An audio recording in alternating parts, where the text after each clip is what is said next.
Bonjour, Fabrice Jordan pour les portes du Tao. Bienvenue dans cette nouvelle vidéo de Astro Tao pour le mois de décembre. Je vous en rappelle le principe, c'est une forme d'astrologie énergétique pour le mois de décembre qui va nous aider à aller dans le sens du courant, à orienter nos efforts pour qu'on ait le plus d'efficacité et le moins de perte d'énergie pendant ce temps-là. Parce qu'évidemment, si on est synchronisé avec la temporalité, eh bien, ça nous rend plus efficace et ça nous fait perdre justement beaucoup moins d'énergie qu'on peut à ce moment-là investir dans des projets qui sont constructifs et qui forment des cercles vertueux.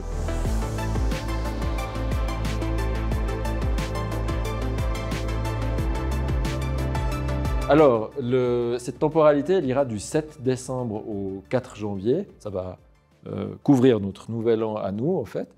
Et ce qu'on voit ici, alors on est toujours dans cette année Bois-Yang au Yang. Je l'ai déjà expliqué dans les autres Astro Tao ce que ça signifiait. Il y avait ce côté très puissant cette année, aussi probablement de renouveau, qui prépare un grand renouveau pour la suite, mais qui n'était pas facile à traverser cette année. Et donc là, vous voyez que, vous regardez juste la couleur de ce mois, on n'a que de l'eau, que de l'eau. Alors, on retrouve ici une Ouyang, vous voyez, c'est la même que dans l'année ici, on a une Ouyang, et on a associé à cette Ouyang de l'eau Yin ici, quoi. Et donc, en fait, on a une sorte de plénitude de l'eau, puisqu'on a une association du Yin et du Yang de l'eau pendant ce mois qui est extrêmement forte et qui n'arrive pas, de loin pas, toutes les années. En plus, on rentre dans l'hiver, bien entendu, l'hiver est lié à l'eau. Donc, on a une toute puissance de l'eau ici. Donc, c'est un moment, en fait, ce mois de décembre qui est absolument fantastique pour essayer d'acquérir ou de sentir, disons, toutes les caractéristiques de l'eau, aussi bien dans son aspect impétueux, yang, que dans son aspect fin, subtil de l'eau yin.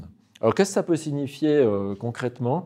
Et là, je me place un peu dans la continuité de ce qui a été dit dans les Astro Tao précédentes. Vous vous souvenez, octobre, on a fait du tri. Novembre, on a commencé à mettre en mouvement les choses et à flusher.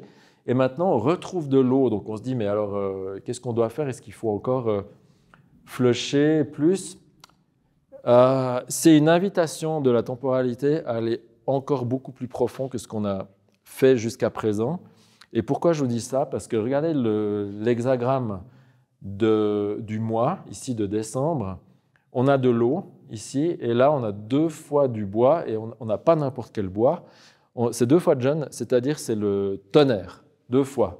Tom, tom, 2 fois le tonnerre. Alors imaginez 2 coups de foudre comme ça, qui arrivent au sein d'une sorte d'eau.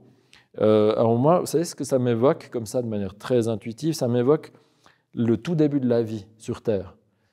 On peut imaginer ces immenses paysages que devait être la Terre il y a je ne sais pas combien de milliards d'années, avant le début de la vie. Et on peut imaginer que c'était quelque chose qui était soumis à l'eau, à d'immenses ouragans, tempêtes, et puis avec des bombardements quasiment constants d'éclairs. Et probablement, c'est ça qui a été le prélude à la naissance de la vie. Donc, on retrouve une sorte de paysage mère de toutes les origines, d'une certaine manière. Donc, si ça, ce n'est pas une invitation à se réinventer, alors franchement, je ne sais pas ce que c'est. Donc, vous voyez, et c'est en plus logique, c'est intéressant de suivre cette temporalité, par exemple, là, sur 3 mois. Octobre, on a trié. Octobre, oui, on a trié. Novembre, on a éliminé. Et maintenant, on a une invitation globale avec une sorte de tension ici entre ce double mouvement du bois et du tonnerre associé à cette eau complète qui nous donne l'opportunité pendant ce mois-ci de nous réinventer complètement, de partir sur des nouvelles bases, de se casser les cercles vicieux dans lesquels on a pu être auparavant. Et là, il ne faut pas rater le train quand il passe, parce que des constellations comme ça, très franchement, on n'en voit pas passer très souvent. Quand en plus ce mois arrive en pleine saisonnalité, il y a beaucoup de force dans cette invitation de l'eau ici. Alors je vous rappelle peut-être 2-3 choses importantes sur l'eau. L'eau, est associé au renouveau. Vous voyez le sens du baptême, mourir pour renaître par exemple, où on nomme les gens, on leur donne un nouveau nom. C'est un peu la même symbolique. L'eau est associée à vie, mais aussi à mort. Et l'eau est vraiment l'élément par excellence du deuil.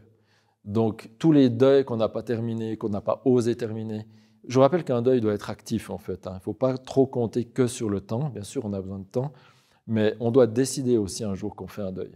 Il y a une part d'activité qu'on voit très bien dans cette eau yang ici. On pourrait dire ici l'eau yin, qui est beaucoup plus douce, qui laisse les choses se faire, qui s'adapte à ce qui est, mais associée à ici une eau yang qui dit maintenant non, il y a quelque chose à terminer. Et associé à cette vie-mort, eh bien, on a ce qu'on appelle la métamorphose. L'idéogramme qu'on a en Chine, c'est Hua. On a l'homme ou l'humain debout qui est complètement culbuté dans la deuxième partie, dans la partie droite de l'idéogramme. Et ça nous donne cette espèce de changement extrêmement profond avec un retournement de situation quasiment à 180 degrés qui nous parle vraiment très bien de ce que peut être une métamorphose ou une transformation.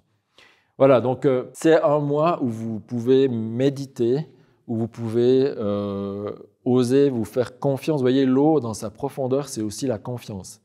Quelqu'un qui est en pleine confiance, on dit qu'il a atteint la plénitude des reins dans le taoïsme. Et si vous avez un vide d'eau ou un vide des reins, ben vous avez peur. L'émotion, on dit souvent l'émotion des reins, c'est la peur. Non, l'émotion des reins, c'est la confiance, la grande confiance. Mais si on a une pathologie de l'eau, on va dire, à ce moment-là, oui, on a peur. Et donc ici, c'est une invitation à la confiance de ce que vous aurez vu, trié avant, et une invitation à une introspection. L'eau est aussi liée à tout ce qui est de l'ordre de l'inconscient, de la profondeur de notre inconscient. Et donc, c'est une invitation à revenir à l'intérieur de nous pour essayer de refaire jaillir des choses qui viennent de notre profondeur. Toutes les choses qu'on a peut-être oubliées de nous, pour lesquelles on s'est suradapté pour les autres, etc. Donc voilà, en gros, la tonalité de ce mois de décembre qui court jusqu'au 4 janvier, ça tombe bien, c'est notre nouvel an, c'est la période des bonnes résolutions en Occident. Combien de bonnes résolutions on prend le 2 janvier qu'on oublie le 15 ou le 18?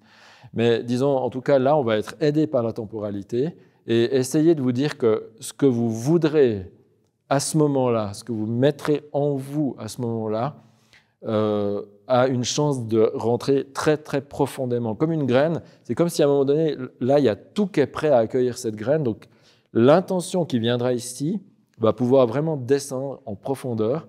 Ce n'est pas encore le temps que ça germe complètement, mais c'est le temps que cette graine, elle prenne, voyez, qu'elle soit vraiment prise dans chacune de nos cellules. Nos cellules sont de l'eau, 70 ou 70% à peu près, 60-70%. Et donc cette intention, elle va vraiment aller profondément dans chacune des cellules, émettre sa vibration pour ensuite émerger plus tard, on verra bien quand, mais en tout cas plus tard. Voilà. Donc, retenez bien ça, essayez de ne pas laisser passer le train de cette temporalité-là. Bonne pratique. Et je vous rappelle que si cette vidéo vous a plu, n'hésitez pas à la partager, ça nous aide aussi, à liker, à commenter. Je réponds très volontiers à vos commentaires et à vous abonner à la chaîne aussi, à appuyer sur le petit gli-gli là qui fait que vous obtiendrez les notifications quand la vidéo sort. Voilà. En tous les cas, je vous souhaite une très bonne fin d'année puisqu'il y aura le nouvel an là ici. Et puis, je vous retrouve avec grand plaisir pour la prochaine Astro Tao qui sera celle du mois de janvier. À tout bientôt.